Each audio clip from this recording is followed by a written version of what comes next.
पालघर लोकसभा मतदारसंघातून लोकसभेसाठी मला जी उमेदवारी दिली, आपले लोकनेते आमदार आप्पा, नाना, क्षितिजदादा, सर्व पक्षाचे वरिष्ठ नेतेगण आणि आपण सर्व जमलेले कार्यकर्ते, त्याबद्दल मी आपले सर्वांचे मनापासून हात जोडून मी धन्यवाद मानतो आणि आभार मानतो।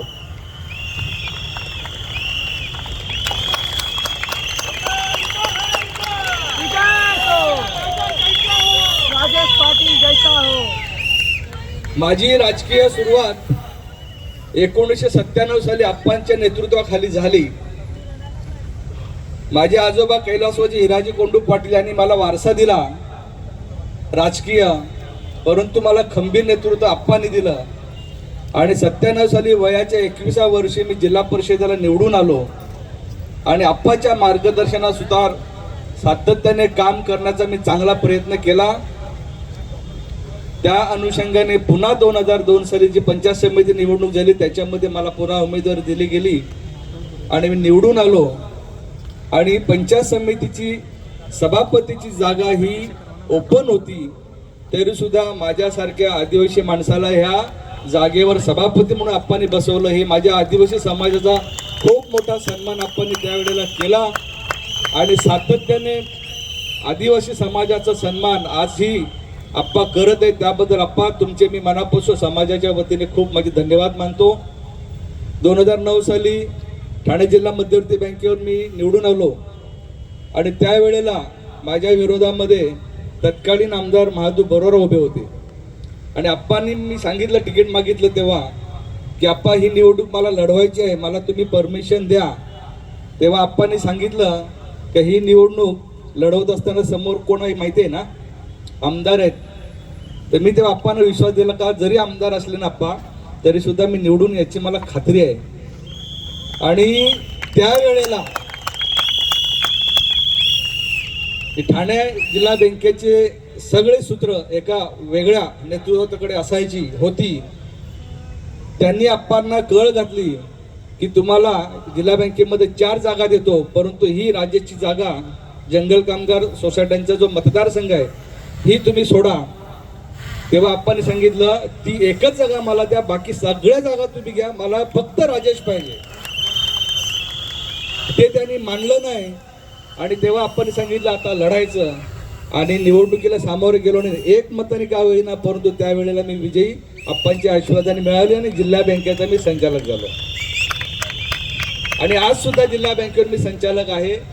2019 साली मी आमदार म्हणून आप्पांनी माझी निवड केली। आपल्या सर्वांनी खूप मेहनत केली आणि ह्या सगळ्या मेहनती जोरावर 28 मतांनी का होईना, परंतु माझा विजय आपल्या सर्वांच्या मेहनतीने झाला आणि गेली 4.5 वर्ष सातत्याने मी आज काम करत आहे। या प्रदीर्घ 27 वर्षाच्या कारकिर्दीमध्ये मी अनेक लोकांची कामं केली, करत आहे आणि करत राहिलोय आणि त्याच्यामुळे सुरुवातीपासून आजपर्यंत जे आपल्या सर्वांच्या सहवासात वाढलो।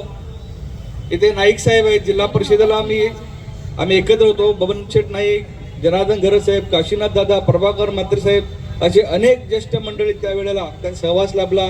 उदय बंधू पाटील असतील, सर्व पक्षीय यांनी माझ्यावर एवढं प्रेम केलं आणि प्रत्येक गोष्टीमध्ये मला प्रशासनामध्ये काम करताना मदत केली आणि त्याचाच परिपाक म्हणून कतोरी साहेब होते, कपिल पाटील होते, आता जे खासदार मंत्री आहेत आणि सर्वांच्या सहवासामध्ये मी चांगल्या पद्धतीने आप्पांच्या नेतृत्वाखाली काम केलं आणि आजही तुम्हाला ठामपणे सांगतो, आज जी मला आपण उमेदवारी दिलेली आहे त्या संपूर्ण पालघर जिल्ह्यामध्ये फिरत असताना जी काही आप्पांच्या नेतृत्वाखाली एवढे वर्ष मी काम केले लोकांचं मला खूप समर्थन मिळतंय आणि मला निश्चित वाटते की माझा विजय होणार आहे।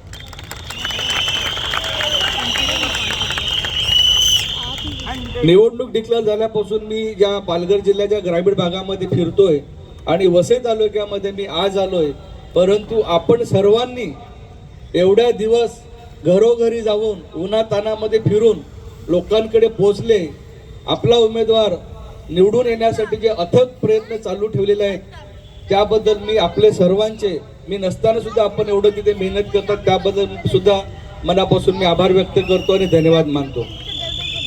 मित्रांनो, आपण लोकसभेची निवडणूक लढवत असताना का लढतो याची प्रचिती आपण 2009 साली घेतलेली आहे.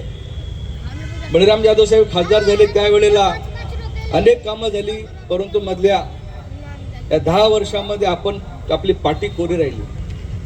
आणि मला एक खात्री आहे, आज आपण विकासाच्या मुद्द्यावर निवडणूक लढवत असताना ह्या पालघर जिल्ह्याचा विकास करायचा असेल तर आप्पाच्या नेतृत्वाशिवाय कोणाला पर्याय राहिलेला नाही हे संपूर्ण पालघर जिल्ह्यातल्या जनतेला सुद्धा माहिती झालेलं आहे. आणि आम्ही ग्रामीण भागामध्ये फिरत असताना आम्हाला सातत्याने लोक सांगत असतात की इथे अनेक लोकांचं नेतृत्व आम्ही स्वीकारलं, आम्हाला मुंबईला जावं लागतं, दिल्लीला जावं लागतं, परंतु आप्पांचं एकमेव नेतृत्व आहे ते म्हणजे आपल्याला विरारला भेटते. आणि सर्वसामान्य जनता जी आहे ते जरी गेले तरी त्यांची कामही विरारला बसून होतात. त्याच्यामुळे हे खोटं नेतृत्व हे मुंबई दिल्लीला बसतं यांचं स्वीकारण्यापेक्षा आपलं खरं नेतृत्व जे आहे आप्पांचं हे स्वीकारण्याची लोकांची तयारी आहे. आणि रोज आम्ही फिरत असताना कानाकोपऱ्यामध्ये अनेक सरपंच, अनेक माजी आजी जिल्हा परिषद सदस्य, पंचायत समिती सदस्य, अनेक पक्षाचे नेते कार्यकर्ते आपल्या पक्षामध्ये प्रवेश करत असतात. सगळ्यात एक दुर्मिळ योग सांगतो की जव्हारचं वावर वागणे आपण कधी नाव ऐकलं असेल. हे अतिशय शेवटचं टोक आहे जे गुजरात बॉर्डर लागून आहे, अतिशय दुर्गम भाग आहे. तिथले सरपंच आणि संपूर्ण बॉडी परवाच्या दिवशी आपल्या पक्षामध्ये सामील झाली. त्यांनी एकच सांगितलं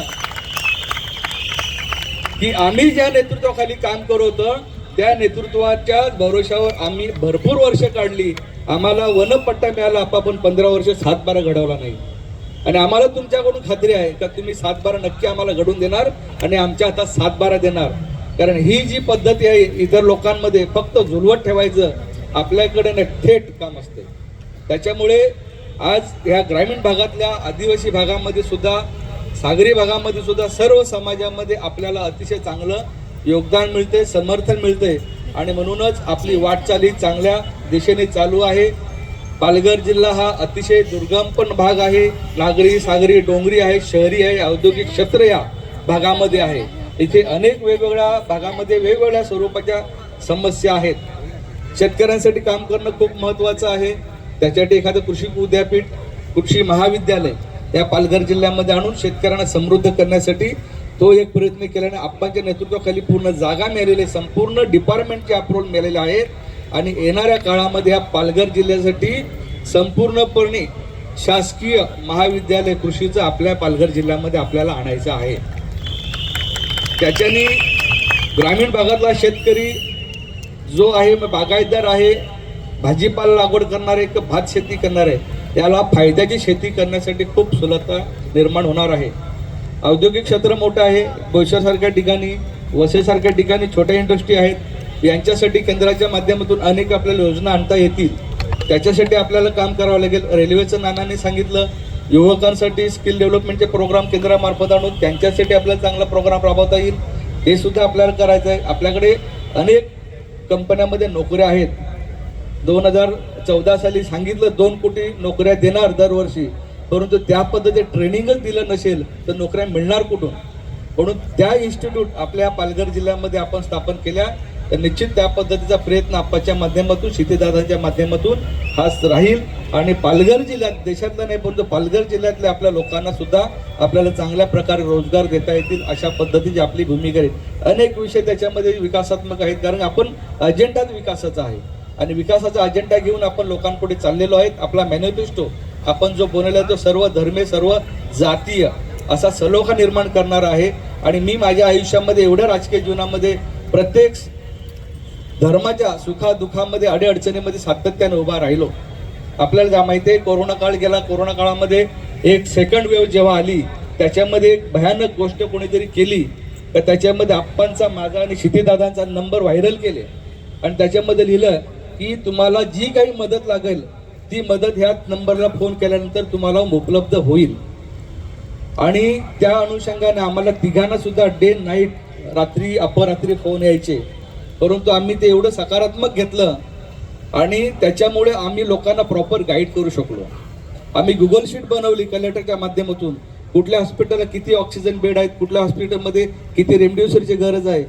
नाहीतर त्याच्या अगोदर रेमडेसिवीरच्या किमती खूप चढ्या भावाने विकल्या जायच्या, परंतु ते झाल्यानंतर तिथे लोकांना प्रॉपर माहिती दिली गेली आणि लोकांचं हे चांगलं समाधान करता आलं आम्हाला आणि त्याच्यामुळे खूप चांगल्या लोकांना त्याचा कोरोनाग्रस्त लोकांना फायदा झाला. ह्या पालघर जिल्ह्यामध्ये अनेक समाज आहेत, त्याच्या संस्था आहेत, मच्छीमार समाजाची संस्था आहेत, सेवा सोसायट्या आहेत, जंगल कामगार सोसायटी आहेत, पतपेढ्या आहेत, जिल्हा बँकेचे डायरेक्ट चेअरमन आपले आहेत आणि यांच्या माध्यमातून आपण या मच्छीमार समाजासाठी अनेक संस्थांना आपण कर्ज पुरवठा करतो, त्यांच्या सभासदांना आपण ते कर्ज पुरवठा करतोय आणि त्याच्यामुळेच या समुद्रकिनारी राहणारा मच्छीमार समाज आज अतिशय चांगल्या पद्धतीने आर्थिक समृद्धीकडे चाललेला आहे. त्याचं यशस्वी कारण म्हणजे जिल्हा बँक आप्पांच्या नेतृत्वाखाली इथे कार्यरत आहे. आज वाढवण बंदरासारखा मुद्दा आहे. या वाढवण बंदरामुळे या संपूर्ण किनारपट्टी उद्ध्वस्त होणार आहे. विनाशकारी प्रकल्प हा विनाशकारी प्रकल्प इथे होऊ घातला तर फक्त मच्छीमारच तिथे बाधित होणार नाहीत, तर त्याच्यावर उपजीवी करणारे हजारो कुटुंब आहेत. त्याचे मासे पकडतात, मासे सुकवतात, जाळ्या बनवतात, बॉल बनवतात, त्याच्यामध्ये आईस बनवणारी कंपनी आहेत, त्या आहेत. अशा हजारो लोकांचे कुटुंब ही उद्ध्वस्त होणार आहेत. आणि सगळ्यात महत्त्वाचा तो मुद्दा अजून कोणी सांगितला नाही का ज्या ठिकाणी वाढवण आहे त्या ठिकाणी एक ज्वेलरीचे डाय मेकर त्या गावामध्ये, त्या परिसरामध्ये, चिंचणी भागामध्ये राहतात, त्यांचे सुद्धा व्यवसाय हा पूर्ण उद्ध्वस्त होणार आहे. कारण जिथे ह्या जगामध्ये डाय जातात त्यांच्या आणि त्यांच्या स्वकष्टाने अगदी मेहनतीने आज त्यांनी चांगल्या पद्धतीने स्वतःचे एस्टॅब्लिशमेंट केलेले आहे. आपण विकासाचे मुद्दे करतोय, GDP वाढेल, देशाचं भविष्य त्याच्यामध्ये अवलंबून आहे. देशाचं होईल, माझ्या घरचं काय, माझ्या जिल्ह्यातल्या लोकांचं काय, जिथे राहतात त्यांचं काय, त्यांचा GDP सोडा, त्यांचं जगणं मुश्किल होऊन जाईल. मग असे प्रकल्प जर तिथे आणले तर आपल्या उपयोगाचे काय आहेत. म्हणून आमचा त्या वाढवण बंदराला ठामपणे विरोध आहे. आणि जनतेला आज सांगतो, ज्या दिवशी मी निवडून जाईल त्या दिवशी संसदेच्या पायरीवर बसून मी पहिला विरोध करेन, हे तुम्हाला आम्हाला ठाम सांगायचं. आमच्या लोकांची कुठलीही चेष्टा मस्करी करायची नाही. आज जे समर्थन देतात ना, 2014 साली एकत्र होते, त्यांनी वाढवण प्रकल्प आणला, आज वेगळे झालेत आणि एकमेकावर बोलायला लागलेत. त्याच्यापैकी जे उभाटा उद्धव बाळासाहेब ठाकरे शिवसेना आहेत, त्याचे मुख्यमंत्री उद्धव ठाकरे साहेब असताना मला आप्पा तिथल्या लोकांनी सांगितलं, त्या वाढवण कृती समितीने सांगितलं का जेव्हा मुख्यमंत्री होते झाले उद्धव ठाकरे साहेब, तेव्हा आम्ही त्यांना भेटायला गेलो. त्यांनी काय सांगितलं, या वाढवणवाले या, वाढवण बंदराला विरोध आहे ना तुमचा. आता मी मुख्यमंत्री जरी असलो तरी हा प्रकल्प केंद्राचा आहे, त्याच्यामध्ये मी काय हस्तक्षेप करू नयेत. तुम्ही केंद्रामध्ये जाऊन भेटा आणि केंद्राला सांगा याला आमचा विरोध आहे. आणि तेच मुख्यमंत्री पदावर उतरल्यानंतर आज विरोध करतात. ही डुप्लिकेट भूमिका.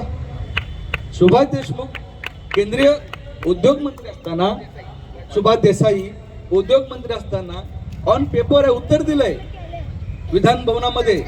16,000 कोटी रुपये या वाढवण बंदराचे मंजूर केले, ते सुभाष देसाई साहेब उभाटामध्येच आहेत. मग हे कसं नाकारू शकत. म्हणजे तुमच्या सोयीनुसार तुम्ही सगळ्या ह्या गोष्टी बदलता, लोकांना वेडं बनवता. आज लोक वेडी नाहीत, लोक सुज्ञ झालेत. या त्या लोकांना पण माहिती आहे. आज काही प्रेशरमध्ये आपण त्यांना सांगत असतील आम्ही तुम्हाला समर्थन करू, पण आतून तशी परिस्थिती मिळत नाही, खूप वेगळी आहे. हे मला या निमित्ताने सांगायचं आहे. काही लोक आम्हाला टपरी बोलतात, गोळे फोडायला निघाले. अरे गोळीचा शिट्टीचा आवाज ठोकला ना आम्ही तर कान बधीर होतील तुमचे, बधीर. लक्षात ठेवा, शिट्टीच्या नात्याला लागायचं नाही, ही मामूली शिट्टी नाही. आवाज ठोकला तर भल्या भल्या गाड्याची लाईन लागते, तसे कान तुमचे बदल केल्याशिवाय राहणार नाही. आणि पालघरमध्ये आपली शिट्टीच वाजणार आहे, हे त्यांना सांगावून सांगायचं मला. आणि टपरी म्हणजे काय, एक लक्षात ठेवा, टपरीवर चहा चांगला मिळतो, 5 स्टारला चहा चांगला मिळत नाही. तो 1000 रुपयाचा 3000 रुपये चहा असतो, सर्वसामान्य माणसाला परवडत पण नाही तो. म्हणून चांगला चहा अद्रक कुटलेला टपरीवर मिळतो. या कधी तर तुम्हाला चहा प्यायला टपरीवर जावं लागणार आहे. याची अनेक वेळेला प्रचिती तुम्ही घेतलेली आहे.